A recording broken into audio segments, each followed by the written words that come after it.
I want to talk about the US bond market and interest rate. There are always long-term worries about the US government budget and debt, but honestly speaking, these concerns usually don't have a big impact on what happens in the short term.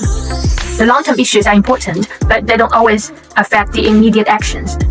Right now, what's really driving the bond market in the United States is the expectation that interest rates might go down.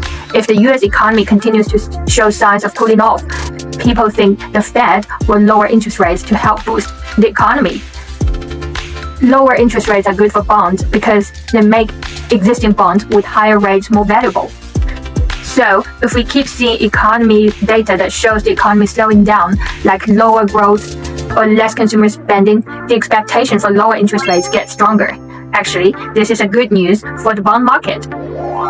So how about the impact of the presidential election?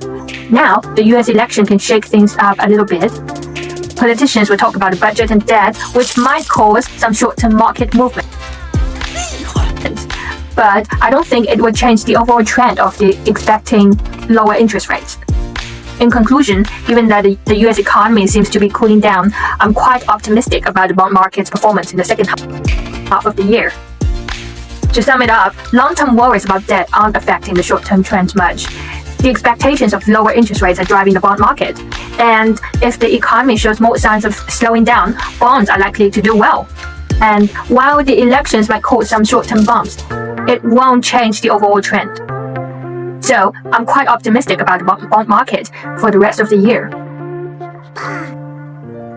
So if you find it helpful, please follow me for more business ideas.